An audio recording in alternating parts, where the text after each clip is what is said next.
Offseason officially here. I want to know. Take a second to think. What were the biggest disappointments on the season? What were the biggest disappointments on the season? Probably the Clippers. Thought they came out so flat. I know they tried to turn it around then, but it's kind of an underwhelming season for them. You just don't expect that from a team that had James Harden, Kawhi Leonard, and they tried to use Chris Paul as a scapegoat. Like you can't really frame it to me as that Chris Paul is the reason that y'all just came out and was super bad for the first 20 games of the season. It just don't make sense. This is something we can't control. Injuries suck. Luckily, the postseason saved it. I know we did get the Western Conference Finals where the Thunder lost a couple players along the ride. But think about all the players we didn't really see much this season. We didn't see no Dame. We didn't see no Kyrie. We only saw a little bit of Giannis, no Halliburton. Only 5 games of Walker Kessler. A little bit of Tatum. A little bit of Tatum, but Tatum saved it by coming back, but then got injured in the playoffs again. So Jimmy Butler. Jimmy Butler tore his ACL or Achilles? I think ACL. It's one of the 2 big ones. ACL. So that was disappointing. Nothing that they can really control necessarily. But that's why I'm really excited for next season because all those names I mentioned, knock on wood, should be healthy next year. Yeah. Probably Kyrie Irving, Damian Lillard back, man. Hopefully I get a cannot full wait for season on Dame. J-Dub. That's enough. Yes. Because coming off a season where They he said was his wrist all looked like Lil NBA. Yachty body. You crazy. Coming off a season where he made all NBA and all defensive. We'll not have a year where his hamstring just would not cooperate. And then for him to have the other one also get aggravated, that's just got to be so frustrating. Did you see that though? See what? His wrist? Yeah, I did. That was funny. Yeah. It did look like Lil Yachty. It's funny because it was spot on. Yeah. It's But kind I of actually crazy. don't know what y'all talking about. I think it's the toughest situation too when you're hurt and you're kind of watching from the sidelines and your team in the playoffs and they end up losing the game. So he's going to probably come back with a little bit of vengeance. Especially when they were 1 game away from going to the finals again.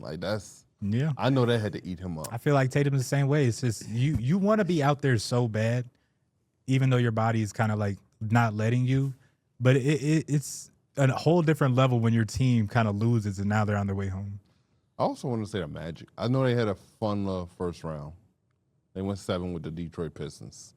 But the expectations of that team coming into the season, they just didn't hit it.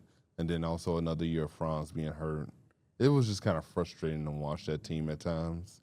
Just because offensively, it just sometimes just looked very stagnant. And then the defensive identity that we were accustomed to seeing from them just wasn't there. You know what's the best part about it? What? Is that now that we got zeros on the clock and the Knicks are champions, none of that matters anymore. No. Orlando Magic fans could be really excited for next season again. Yeah, they can.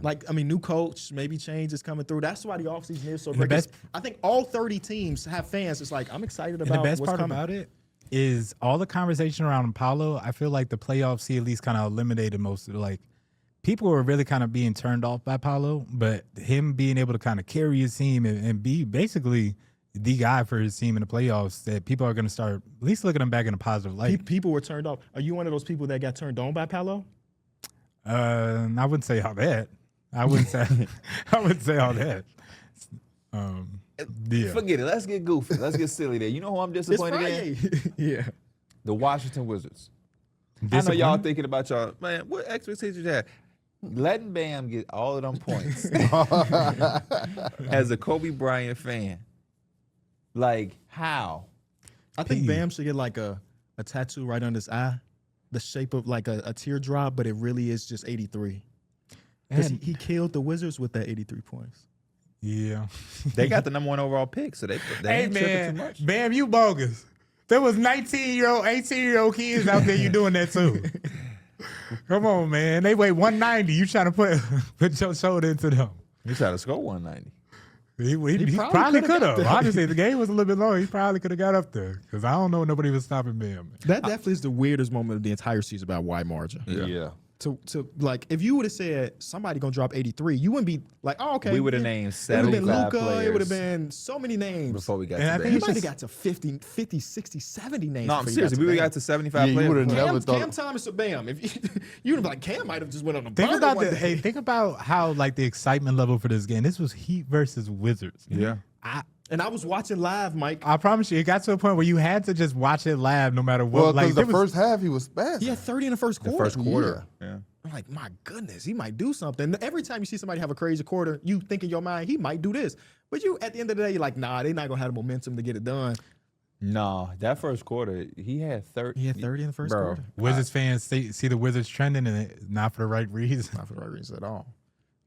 They'll Shout be- out Bam, though, That'd be man. okay. Him and they'll be Giannis going to be looking decent next season. Right? They are saying that the Bucks are They could prepping be. as if they're going to have the 13th overall pick. As they should. So, Who would you take at 13? I mean, really does depend on who's available. But if I was them, I would love to get like some guard action with a big. So like I'd go Braden Berries at 10, and then I'm getting Moraes Johnson at 13. I saw that Burries is like the Clippers really love him at 5. I see why. Like, whoa. I don't think didn't that's going to expect happen, that. but I could see why teams will fall in love with him. He's just a good basketball player with good positional size, play on the ball, off the ball, was a winner, guard multiple positions.